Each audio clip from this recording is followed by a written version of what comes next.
Hello, and welcome to Look Both Ways with David and Wes, pragmatic conversations about all things transportation. You can find all of our episodes on your favorite podcast platform. I am David Zipper, and I am joined, as always, by... I am Wes Marshall. And we are very excited to be with you. This is not a live streamed episode. We're recording this a little bit in advance because I am about to fly around the world to go to Indonesia and Singapore, where I just recently learned that mid-May is the hottest season of this part of the world, Wes. And it's like, it's not just that it's hot, it's that it's humid as hell. And as people who've known me a long time know, I do not come from stock that is really well acclimated to humidity. So it's going to be an interesting trip, I think. Have you been to Singapore? I don't even know if you've been there, Wes. I have not. You do live in DC, so I figured you'd get used to it. You're from North Carolina. I mean, it's not Singapore, but I think there's humidity. I mean, much more than I experienced in Denver. Well, that's a low bar. You don't really have humidity in Denver, but no. But yeah, North Carolina was really, growing up there was like basically going between an air conditioned car to an air conditioned building. And in DC, I turn into a walking puddle sometimes, but I'm sort of expecting this to be unprecedented levels of sweatiness in Singapore and Indonesia. But it's going to be great. I'm excited. I'll be doing some research. I'm going to be hanging out in Indonesia and eating some exciting food. I may do a cooking class. So who the heck knows what stories I may come back with. Yeah. Have you ever had Indonesian food? It's like underappreciated, but really delicious. I've had, I guess, Indonesian type food. I'm not sure I've been to like an Indonesian restaurant. I mean, it's like when you go to DC and there's all the Ethiopian restaurants and you sort of know what you're having, but I don't think I've ever been to something that would be classified as an Indonesian restaurant. Yeah. Well, it's kind of funny because, this is the thing in Indonesia. It's a country of like 290 million people, Wes. That's a lot. And it is a lot. I kind of feel like of all the important, huge countries in the world, Indonesia is the one that Americans think about least. Is kind of a hot. I don't know if it's a hot take or not, but it's just a take that I have. It's a humid take. It's a huge, that too. But no, I mean, look, they have it. Part of Indonesia is called the Spice Islands. So I'm expecting, some pretty flavorful food, shall we say. Combine the spices with the humidity, you're going to be sweating up a storm while you're over there. No, I was going to say listeners should be very glad they will not be anywhere near me during the next 2 weeks as I'm going through it in the tropics. 2 weeks, that's a big trip. It's going to be a big trip. No, I mean, part of it is going to Singapore to do some research for, it's the first place in the world that had congestion pricing. And if one were to write a book on congestion pricing, you might want to go visit that place. I mean, just theoretically. Exactly. So it should be fun. But it's funny. That felt like it was an icebreaker, but I think we're going to have another icebreaker now because I'd already planned for one for you. Because this one actually came from a listener because regular listeners will know the last couple icebreakers have been basically Wes and me discussing the city we would least and most, the city we did not want to live in America of 1 million people or more, and then the city that was surprisingly great. And then so a listener said, "Could you guys weigh in?" Did you see this, Wes? They asked, "Could you weigh in on the buy low city?" In other words, what city do you think has the greatest chance to see much better transportation in the next 5 or 10 years? So if it was a stock, you could buy it now and do really well. What city do you see opportunities to get much better? I think it's a great question. That's a good question. Are you thinking bigger cities, more medium cities in this front? I'll let you were flexible with me last time, so I'm going to be flexible with you. You can choose whatever city you want. I don't know, the first ones that come to mind are the ones where, there's sort of good people in charge, like what's happening in Seattle, or when I hear Mayor Wu talking about the climate actions that are transportation related in Boston. But those are cities that I think I'd already kind of have high prices on the stock. So it was hard to say those are buy low because... Yeah. They're kind of the blue chippers in the from the get-go. Yeah, that's right. No, that's right. I don't know. So I think it would have to be a smaller city. Like, I was in Bentonville, Arkansas. I guess it was like a year and a half ago to give a talk, and there's a lot of problems with their transportation, like their lack of a grid and a network. So you are kind of forced onto roads, like particular roads. So the traffic was terrible for a sort of a smaller city like that. But they're also hosting CNU, the Congress for New Urbanism, and the Strong Towns Conference in a couple weeks, and you can see like how much they're doing on sort of walking and especially biking. They become known as a mountain biking mecca. So you can imagine like how those places might transition. So I'm thinking more in that size city that is growing, and I don't know. It's like, so which comes to mind for you? Well, I think in some ways, I think along the same lines as you. I think a growing city has an easier time advancing. You have more money, you have more developments that you can sort of be thoughtful about how you want to master plan. So the city that I see as having a good bit of potential is Columbus, Ohio, because it's the fastest growing city in Ohio. And I don't know if you saw this, Wes, but it's pretty cool. They did a citywide upzoning. So basically increasing density all throughout the entire city.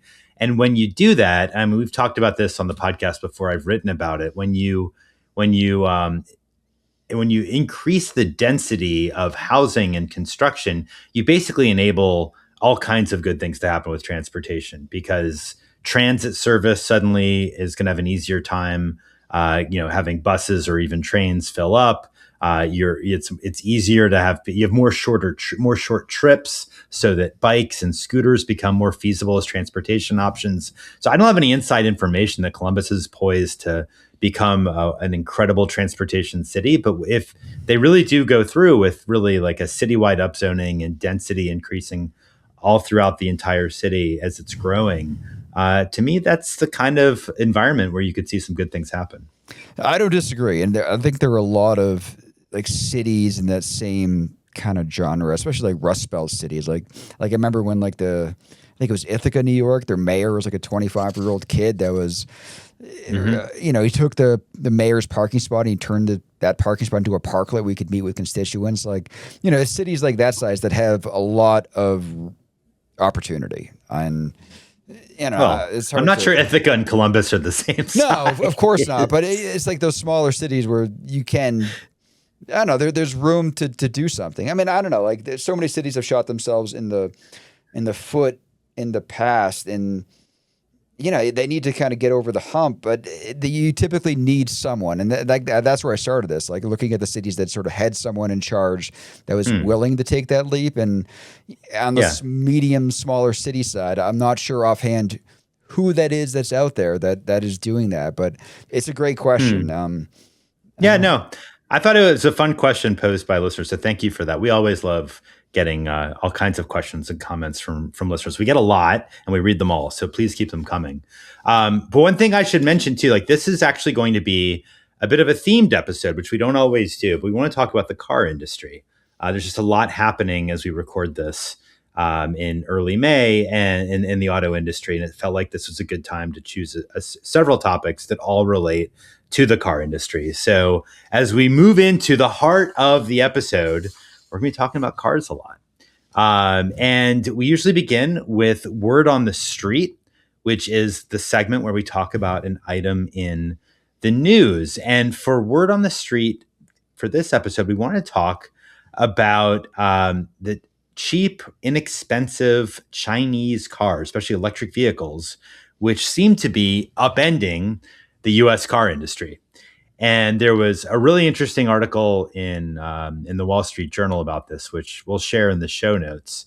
It was published by Patrick George, who is a great automotive journalist. Basically, he went down to El Paso, Texas, which of course is just over the border from Juarez in Mexico, and was noting that already you're seeing, because basically he explains that I should probably start here, that Mexico doesn't have the same restrictions on Chinese cars that the U.S. does. The taxes in the U.S. are set so high that effectively it's all but impossible to sell a car that's that's made in China in the U.S., which is, I guess, a bit of a a missed opportunity, some would say, because China has so many electric cars that can cost under $20,000 US from companies like Geely and BYD at a time when the average US car is $50,000. So to go back to that story, I'm jumping around a little bit, but to go back to that story in the Wall Street Journal in Juarez, there's already a Geely dealership set up, and there are people who actually features a Mexican college student who got a car there, and now she's driving it over the border to go to school. So there's at least one of these vehicles already in El Paso. Apparently, there's a few more, and it raises this interesting question of whether we're going to see Chinese EVs that cost so much less than the new cars in the U.S. sort of coming up from Mexico, trickling in, and maybe down from Canada too, because of a recent deal that was struck between the Chinese government and the Canadian government to allow up to 49,000 EVs from China to be sold in Canada with a 6% tariff, down from what I believe was a 100% tariff previously. So there's a lot going on here, and I think there's a lot of consternation about it in Detroit. So I could keep going, but I'm not going to. I'm going to turn things over to Wes and hear what you have to say about it. Have you been in one? No, I have not. Have you? I have. Which one? What were you in? To be honest, I don't even know. So it was. I was when I was in Australia last. You got me so excited. I wanted to know. I was in Australia last fall, and on my way to Perth to give a talk, but I stopped in Sydney for a couple of days, and I hung out with some of the friends I had made back when I was on sabbatical. One of them, my friend Andrew, he wanted to go to dinner, so he figured out what neighborhood I was staying. He picked me up. We went to dinner, hung out with his family, blah blah blah. Later in the night, when we were driving somewhere else after the fact, I think I mentioned something about Tesla, and then he was like, this isn't a Tesla. And I think I was sitting there the whole time assuming it was, because everything in it appeared like a Tesla. And I wasn't even talking about his car when I said that, but he was adamant, this is not a Tesla. This is whatever one of those Chinese companies it was that was pretty darn close to a Tesla. And then he basically told me how much cheaper it was, how much better it was, in every which way, shape, or form. He loved this car, and it was a fraction of the price of a Tesla, but in his experience, much better than a Tesla too. So there's a disconnect there to some extent. I don't know. So when I see this, we have smartphones, laptops, tablets, your washer, dryer, your air conditioner, air fryer, toaster, Wi-Fi router. A lot of those things are made in China. It makes you sort of wonder why we don't have Chinese cars. And there are legitimate reasons for it, but at the same time, on the consumer choice side, on the fact that these are far less expensive than similar cars. To be honest, if these things were here ubiquitously in the United States, it would kill Tesla. Tesla would be gone because they're. Do you think it would just kill Tesla? Would it kill the Detroit automakers, the legacy automakers? I don't know. Given our topic we're talking about later, probably not. I don't know. If you've been in them, it feels. I think they said this a line similar to this in one of those Wall Street Journal articles. It feels like it's a tech company that is making a car, as opposed to what we have now in the U.S. is. All these car companies are kind of putting tech in them. And that's why your touchscreens are always annoying and they don't quite work. And I don't know, there was a lot of cool things in these cars. Most of them come with karaoke wireless microphones. That's a standard feature. That's not cool. I hate karaoke. That would be actually a deterrent for me for buying a car. They put a mini fridge in between the back seat for the kids that have drinks. There's a lot of cool things that are common to them. Even their touch screens, at least one of the companies has a little bar you put up there and it gives you the physical buttons instead of having to use the touchscreen. Because we've hit on the fact how touchscreens are annoying and a safety hazard in the past. They still have the ability to use physical buttons. There's a lot of things that are better about them, but we're not likely to see them. Yeah, I think it's an interesting point you make. There's a lot of attention paid, rightfully, I would say, to just how much cheaper these Chinese made cars are compared to American cars. Like they really can cost easily Yeah. less than I mean, but I think $20,000 equivalent, a but they key also really are different cars, as a you're key saying. distinction to make is like they're less expensive, but I wouldn't like cheap isn't they don't feel cheap. Like the one I was in Right. did not feel like a cheap knockoff of anything. It felt like a real legitimate, well-made car. Yeah, and you're not the only one to conclude that. And you also noted something that comes up a lot when you sort of like read accounts of the Chinese auto market, which is that consumers in China really, really care about infotainment and technology. So they've sort of forced the automakers in China to really center technology and like software focused vehicles and like the user experience in a way that hasn't been as true in Europe and the US. So if you're into that sort of thing, Chinese automakers really have an advantage. What do you think? But we are American, and a lot of our listeners, although not all, are American. What do you think all this means for the future of the American auto industry? Well, it's funny. Like the American auto industry is going to keep fighting against them, and in doing the research for my book, like one of the things you found out over the years is like that was one of the ways the American auto industry they'd use the threat of like the Japanese automakers back in like the 70s and 80s as a way not to include safety features in our cars. Like that's the way, Yep. If we have to put seatbelts in, if we have to put airbags in, we can't possibly compete with like Hyundai or like the Japanese car companies. Yeah. And that's part of the reason why it took us so long to get, basic safety features in our American cars. So maybe there'll be some of that, but I don't know. I mean, right now, because what was that? There was an article in the New York Times a few weeks ago where they talked about there are basically no cheap cars anymore in the United States. Like the affordable cars are just gone. And Yep. It's written by my former boss, actually. Oh, okay. I did not. By Cliff Winston, a researcher at the Brookings Institution, was the very first person to employ me after I graduated from college. Oh. I was his research assistant. Yeah, but yeah, that article had some really cool graphics in it, and they showed like even how sedans are getting bigger and heavier. And I was looking at it more from the safety perspective on that front. But like he makes a point about there not being cheap cars. Like the average American car is now over $50,000. Is that right?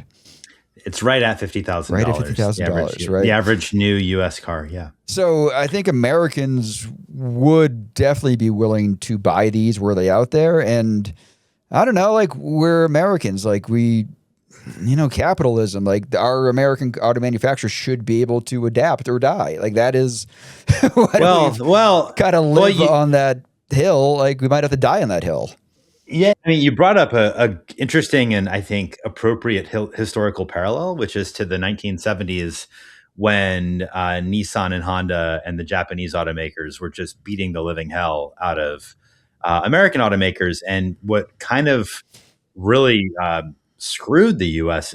automakers in particular was the rising cost of gasoline during the oil boy stuff, because the Japanese had cars that were smaller, more fuel efficient, and the US automakers had just thought that horsepower is all that matters.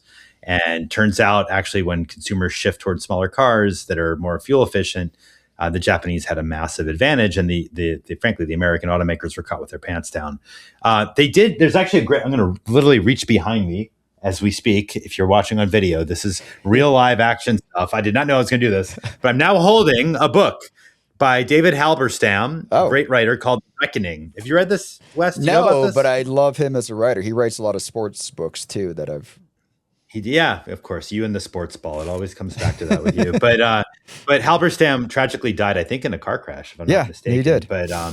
But this book, The Reckoning, I bet you'd enjoy it, Wes. It's all about the U.S. versus Japan car battle. It was written 30 years ago, and the overall sort of message I got from it was that the U.S. automakers were just hapless, clueless, totally caught off guard, really screwed for a while, flirting with disaster, and basically were able to pull themselves out of it with a few things. The invention of the minivan was a huge deal in the early 80s, and also the cafe being or the fuel economy standards being sort of like established in a way to incentivize pickups and SUVs, which the American automakers got really, really good, really, really quickly at building, sort of like allowed them to persevere. But I think it's interesting. We're in sort of a moment like that again, where the U.S. automakers have been shifting more and more, like bigger, more expensive, fancier cars, blah blah blah blah blah. And now, and also they've been moving, partly because Trump forced them to, away from electric cars. And it's just as we're now seeing gas prices jump.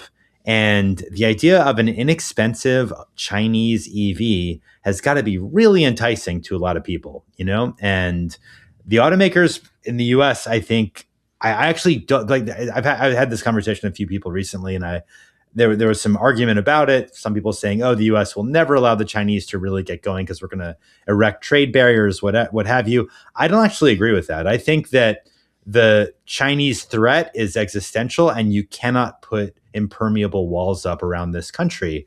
There's a stat in that Wall Street Journal article noting that about 30% of Americans now say they're willing to buy a car from China, up from 15% a decade ago. I think that as people start to see these Chinese EVs, maybe they'll drive one like you did, or be in one like you were, I should say, in Australia, or they'll see a college friend operating one who's Canadian or Mexican. You're going to see those numbers rise, and eventually it's just not going to be sustainable for Detroit and its allies to say, "Oh, it's a existential national security risk to allow in Chinese cars," or "We have to protect automaking jobs." People at some point in the US are going to say, like, "Look, I need to save money. I need a good car. And I don't like, what are you talking about?" I think this is these walls cannot stay up indefinitely. Oh, I totally agree. And I do think if more Americans saw one and got to touch it, see it, feel it, they would be totally willing to buy one. I mean, but are the security risks real? Are they overblown? Because modern cars collect a lot of data on you. And is that fair? Like, is that a real risk? Is that...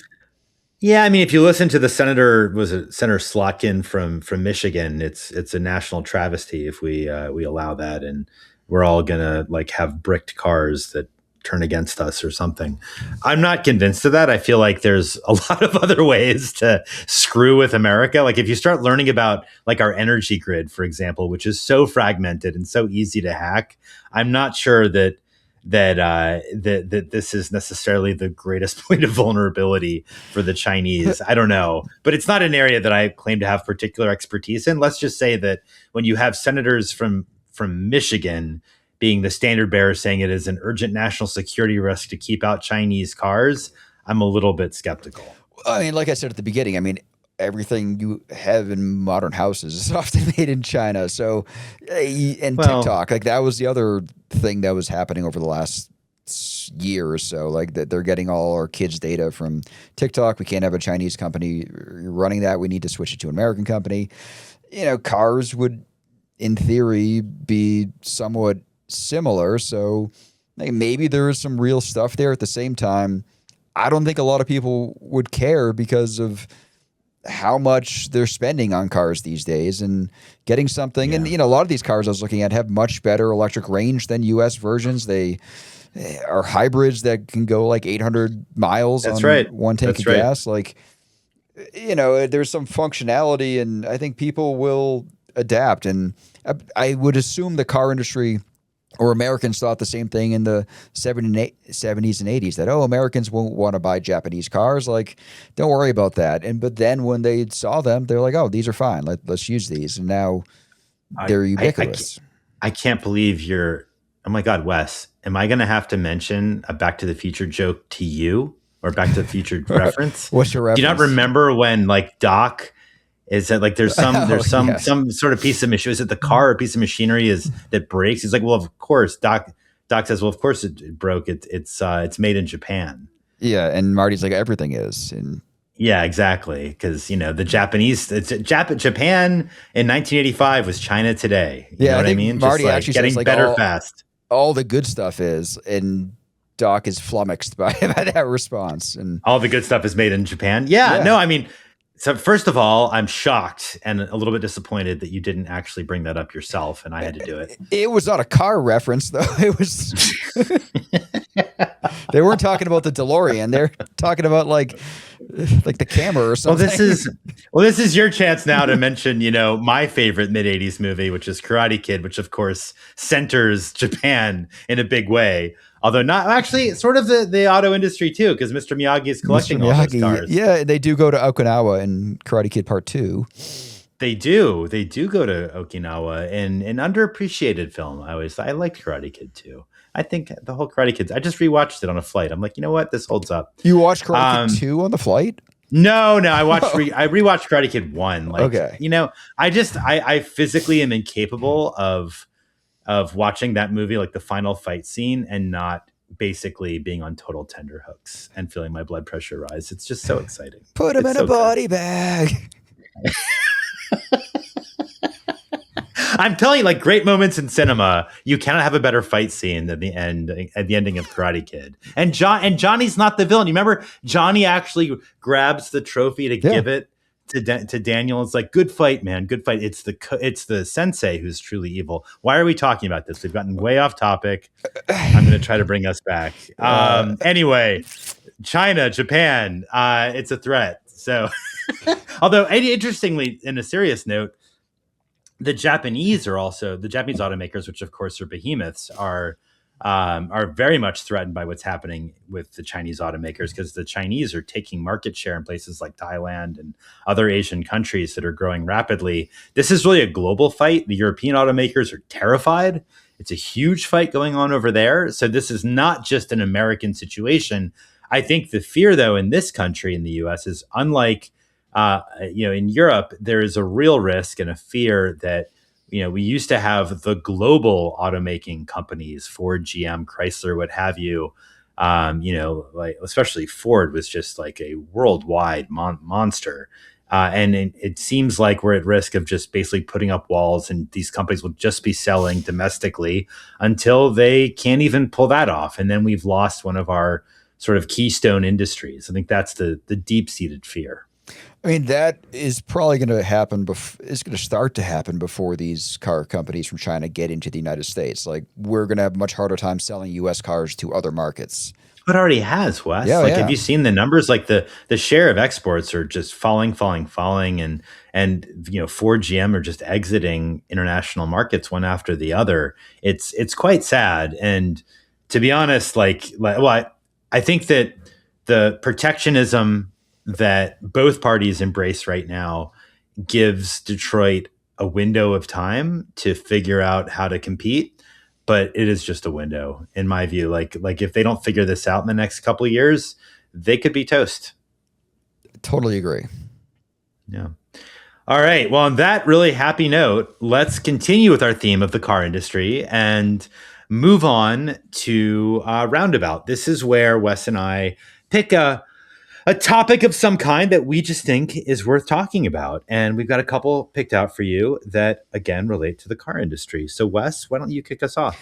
All right. So the U.S. has seen steady growth in pickup truck ownership over the years. Even though I don't expect there's been matching growth in the number of people who actually need to haul stuff in a pickup. I don't think that's grown in the same rate as pickup trucks.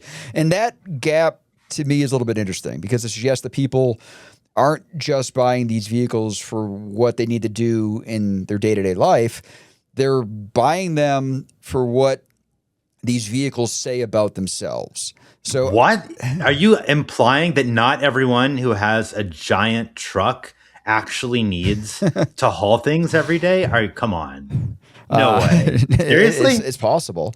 It's possible that disconnect is true. So I think I was weirdly lucky in my PhD program, because Norman Garrick had me reading authors like Eduardo Galeano and his book about car identity. And like, this is an engineering class, so this is rare to be reading. What book is that? That sounds like a good book. I want to know what that was. He's got a book, I think it's from 1998, called Upside Down.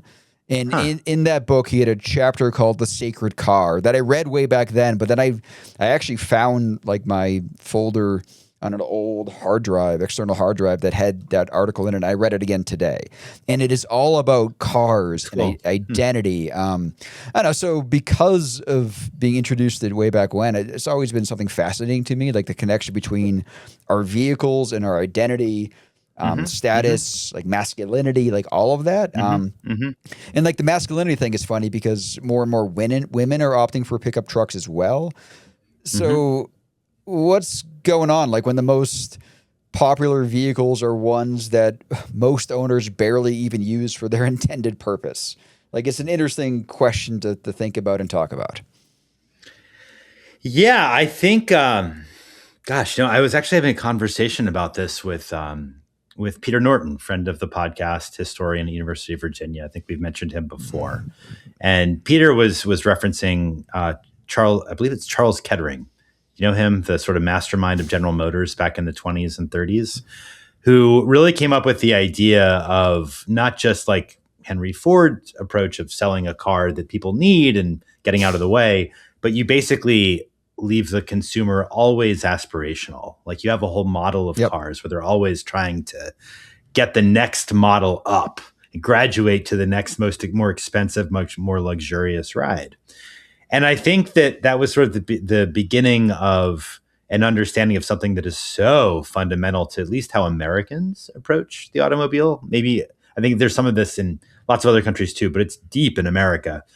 The idea that your car's appearance is a reflection of your identity and how you want to be perceived by others. It's not just whether it's a pickup or a sedan or an SUV. It's also what bumper stickers are on it. What color is it? Do you have truck nuts that you've installed? Have you lifted the truck? Have you put lights on the undercarriage? Blah, blah, blah, blah. This is really essential to the American relationship with automobiles.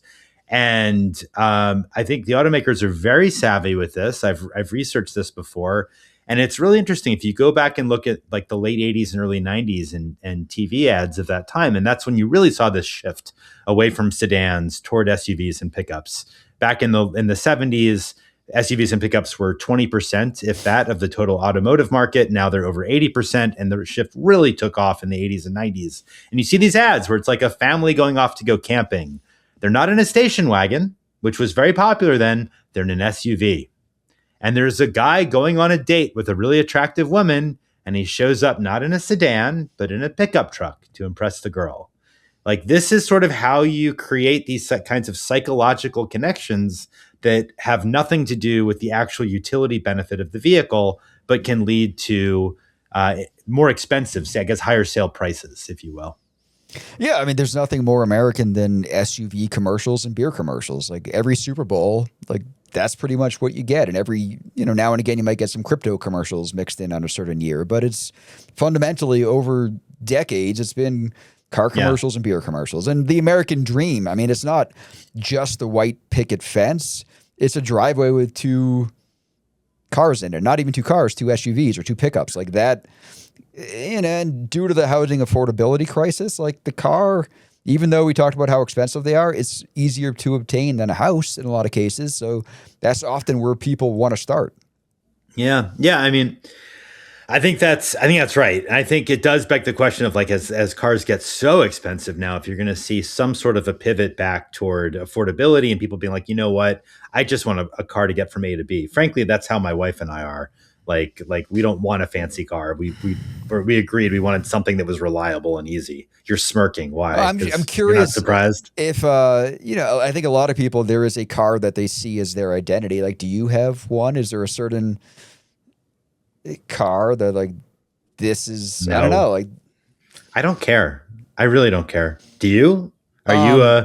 Are you officially a Highlander or something? I don't know. No, like it's really my Jeep Wrangler. I have a 2000 Jeep Wrangler, and that it feels like my vibe. And like the weird thing was, I was at the grocery store last weekend, and I saw a black Jeep Wrangler like I have sitting in a parking lot in Denver, and it had a Virginia license plate on it. And I went to school in Virginia, so I used to have a car with a Virginia license plate. But the license plate said Boston with like a BAH. Like, oh my God, this is like your doppelganger. Right. Oh my God. who's, do I have to stand here and wait for this person? Because this is like Yeah. me that I'm going to see. But then I was like, yeah, that seems scary. And so I actually just took a picture and walked away. But it was weird because that whole thing was like so much of me in that. I don't know, like for a long time, I always thought like an old Jeep was my vibe. And I bought the Jeep new thinking it would become old. And now it is old. It's 26 years old. And I still have it.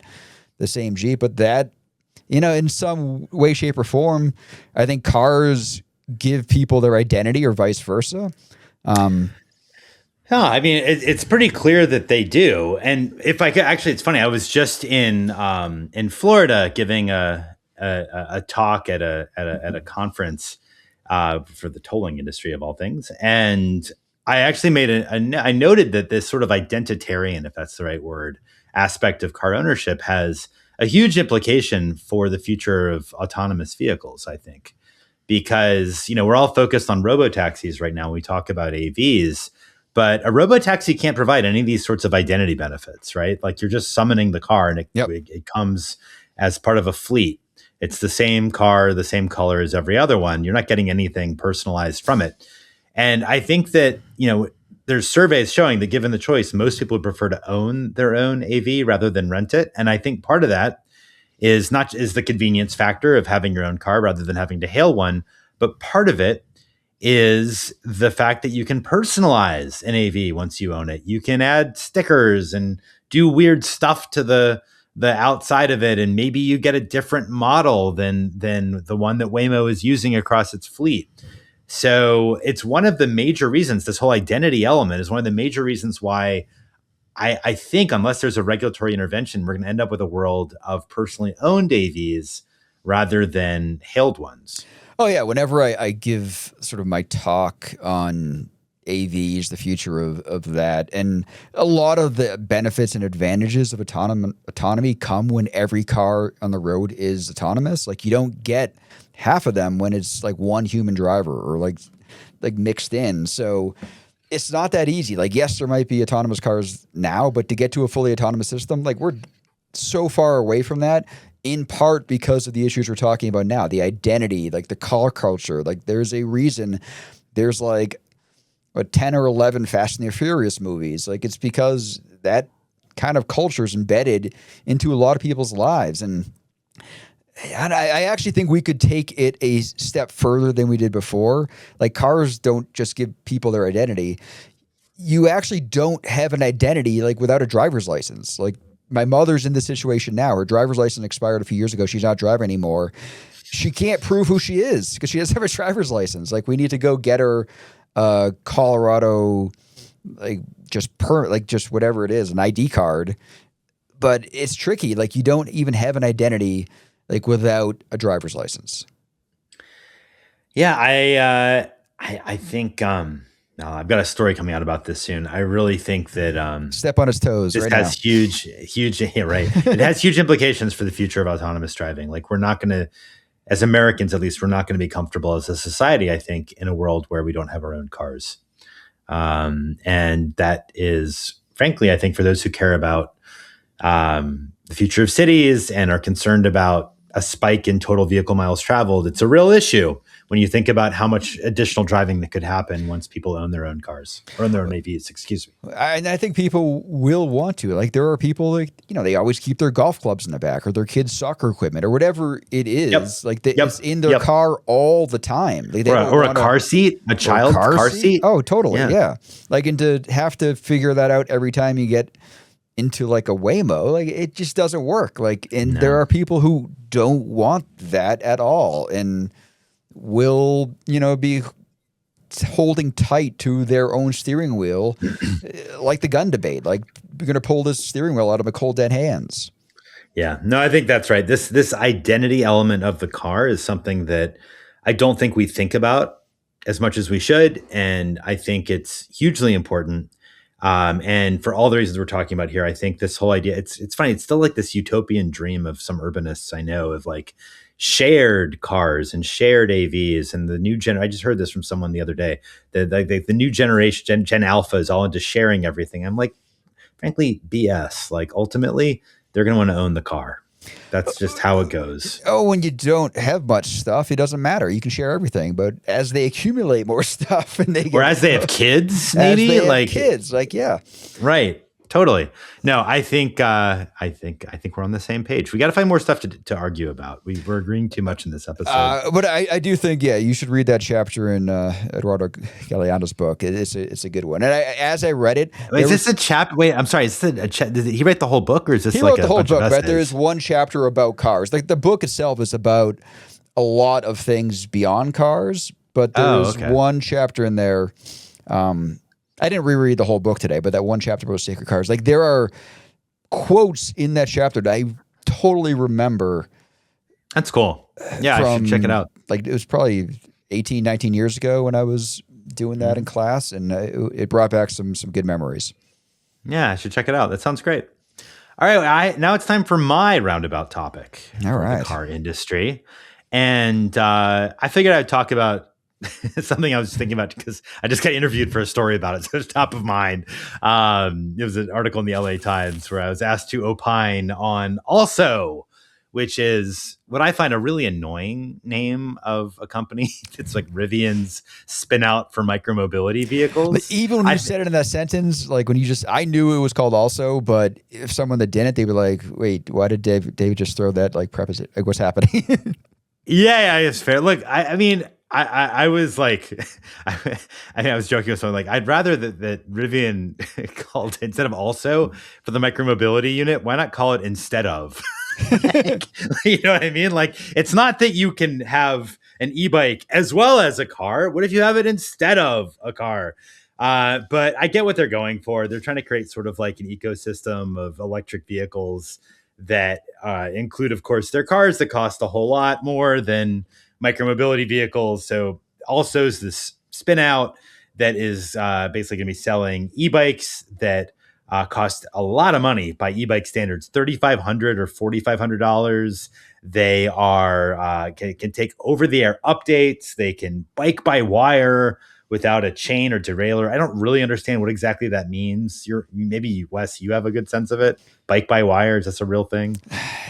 To me, when I read about it, my first question was like, are these even bikes? Because there doesn't seem to be any mechanical connection between the pedals and the wheels whatsoever. Like the pedals alert the software to give the bike power. Which that's right.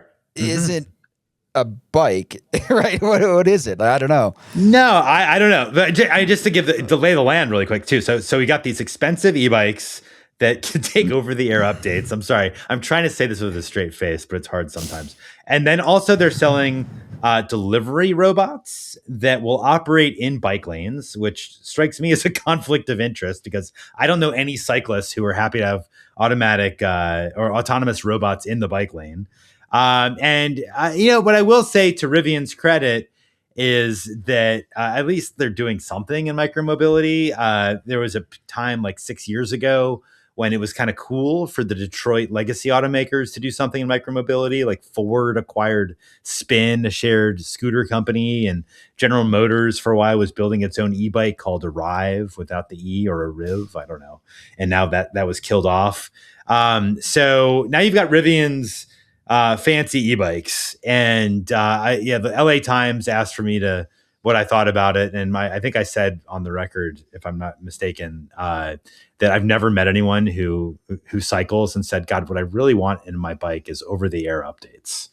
And I said, like, part of what I think makes the bike wonderful is its simplicity. So I'm not sure that I really see the transformative nature of a $4,000 e-bike, but maybe I'm just short-sighted. Maybe I'm missing it. So Wes, what do you think? So I will say that they look cool. They look like they took a rad e-bike and they made it super sleek and high tech. Like they mixed the Van Moof bike, that e-bike company out of the Netherlands, like with a rad bike. They are also selling the idea of it being, parts can go on or off of it. You can change the wheels, you can change the seat, you can make it a mountain bike, you can make it a family bike.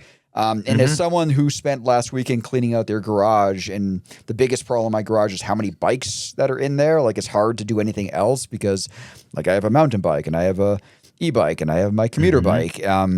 Like the idea of those things all being combined into one unit sounds appealing, but I also know it's the kind of thing in the past where I don't actually use it in that way. Like I would just use it one way and kind of be it. So I don't know. There's some appealing things from it. Like I said, it does even really feel like a bike. It feels more like a moped type thing, but it has pedals just for fun. And I don't know. I don't know what you would do if you ran out of power. Like it was 2 weeks ago. I had to go to my daughter's like tennis tournament, which is way out west of here. And I tried to bike there for fun just to see what it was like. And it was pretty crappy a lot of the way. But I mean, that day I biked 42 miles. And in the end, my battery had run out like on the last home stretch. Like, what would you do? Like, I could just keep pedaling, and it was a little bit harder because my e-bike weighs a little bit more. But if you don't have that ability, what do you do? So I don't know. Like, I agree with you that I appreciate what Rivian is doing. I don't think it's going to change the world, but I don't know. It's not a terrible thing. No, it's not terrible. I just, I guess what. Yeah, I don't know. I'm of two minds. You're right. Like it's good that we have automakers that are thinking beyond the car. That's good. I just would like what I really would like to see them do, quite frankly, is to create an affordable, really nice like golf cart or a low speed vehicle. Like give me like a miniature version of a Rivian that so those low speed vehicles from China that we talked about in a previous episode. Kind of, yeah. Like why not? Like these companies know how to build cars really well. Like give us a smaller car that's a lot cheaper. I'm just not sure that they necessarily have exactly the expertise to know what the future of biking is, the way that I think they might really know what the future of a golf cart might be. And by the way, as we've talked about before on the podcast, like the golf cart market is not enormous, but it is growing rapidly in unexpected places like Midwestern cities and suburbs. So I don't know. I'm still holding out hope that we'll see an automaker do that. You also seem annoyed by the price of these, just how much they cost.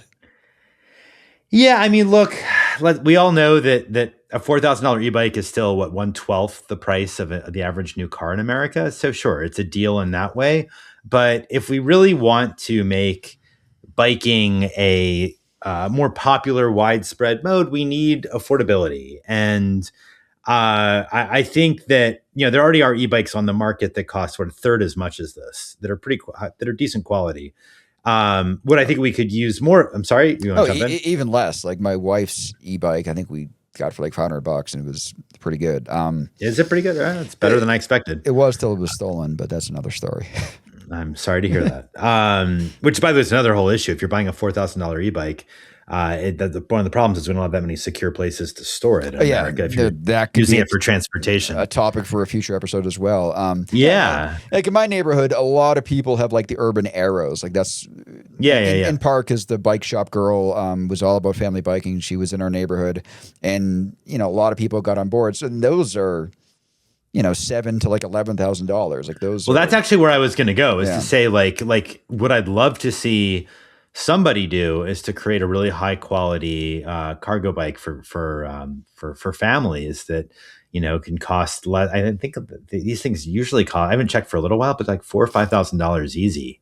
I'd love to see a more affordable version. Yeah, totally. I mean, but I don't think Rivian's looking to put out the affordable version of anything. Like that's I guess that's fair. Their market, right? They're looking for people that want a higher end bike. They want them to buy the Rivian and then also buy one of these. Like that's their thought process. Like, yeah. Well, I guess what I'm also. I mean, that's fair enough. But I sort of shrug my shoulders at that because if you're looking societally at ways to really scale e-bikes in the US, I'm not sure that this price point is going to do it. So I was just sort of like, okay, that's fine. What I think could get interesting, and I'll just throw this out because I don't know if Rivian's actually doing this at all yet, is if there's some sort of like integrated charging apparatus and infrastructure they're considering with the car as well as the micromobility vehicles they're developing, that could get quite cool theoretically, conceptually. I haven't heard anything about it myself, and I don't know how much of a plan that is. Well, I can imagine the car commercial when you're going up to the mountains in your SUV, Rivian SUV, you got the bike on the roof, you bike around the mountains, and then you charge your bike with your car. I mean, yeah, you're right. Yeah, exactly. That's coming. Yeah. So if you're affluent and outdoorsy, it's an exciting Rivian future for you. I mean, But and yeah, for most people, I think that is a rarity. Like in Colorado, that happens way more than other places. I know that for a fact. Like people are definitely more outdoorsy. Like that is yes, actually a they thing are. people do with their SUVs. So you can't just say it's just in commercials. But I don't think that's what's happening all over the place.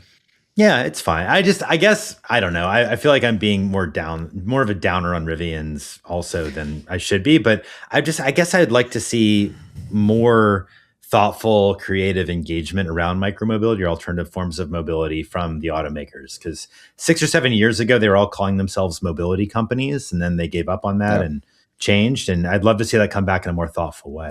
And the point you made in the article, I couldn't agree more. Like the simplicity, like that's what bikes are for. And like my bikes, I got. I mean, even my e-bike, I got one that doesn't have a chain that has the whatever you call it, the rubbery thing for the chain. And there's less things for me to fix. There's less maintenance.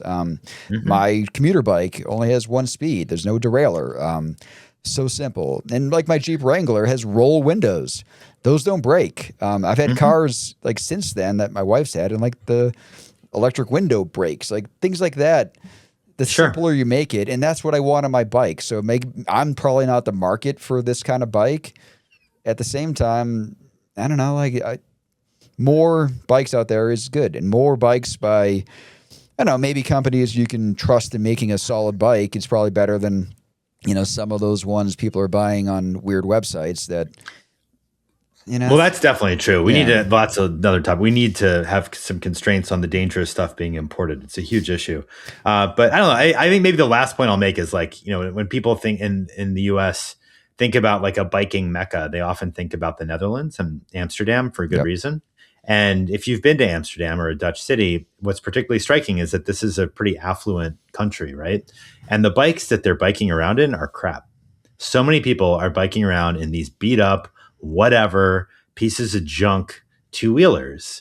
And that's just kind of because a bike is just a way to travel. It's just a way to travel. And, what really enabled the Netherlands to become an incredible biking country is infrastructure. I would definitely argue it's infrastructure and public support. It was not having state-of-the-art fancy bikes that the residents could acquire. And it wasn't having people's identity tied to the type of bicycle they're riding. No, it's such a good point. It's a total contrast with what we were just describing with the identity elements of car ownership in America. When you just have whatever old bike you don't care about, it just is a fun way to travel. Or an easy way to travel, even more so, useful way to travel. And that also solves the bikes getting stolen problem. Precisely right, too. Another advantage, yeah. The POS method to having a bike, there's a lot of years when I bring my bike downtown, you don't want to bring your best bike. You want to bring the crappy one. Yeah. And that's again, I guess I worry that if we shift toward, we have the exciting new e-bikes are $4,000 and we live in cities that often have a dearth of safe places to store them, is that lack of safe storage going to put a cap on the adoption rates? To me, it seems like there's a real risk there. You end up just using e-bikes to bike around in a circle and go back home or go back to your car. And that to me is disappointing because I'm much more interested in having people use e-bikes for transportation rather than as recreation. It's fine to use it recreation, but I want to see people travel to places they need to get to on two wheels. Right. And we need to fix that problem. Like I'm fortunate, like I can bring my e-bike literally into my office. Like my bike is 10 feet away from me right now. I would not want to park my e-bike outside my building. Yeah, I totally makes sense to me. You just mentioned you've already had your at least one e-bike stolen, right?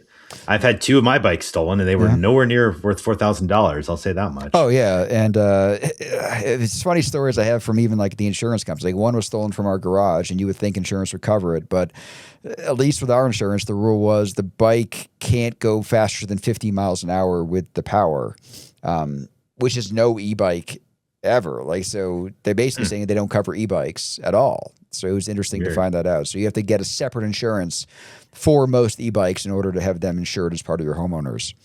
Weird. It is weird.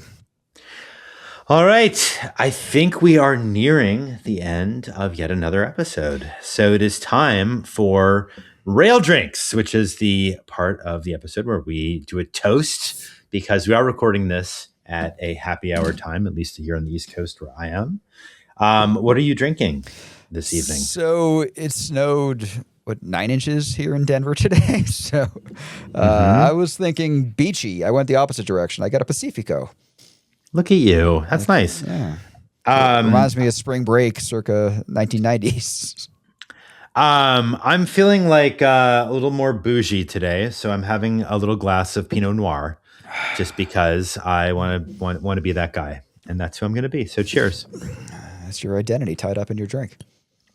It's actually not. If you've been listening to other episodes, I shift around as I have like Balkan Swill or whatever that guy accused me of drinking previously. That potato vodka you had a couple episodes ago. No, it was Ken from Australia who said I have like Slavic petrol or whatever. Yeah. But you know what? I you can judge me all you want. I am who I am. So thank you for joining us on yet another journey of Look Both Ways. You can always subscribe to find out when new episodes are coming out. By the way, we also really appreciate it if you leave a review, which does help people discover the podcast.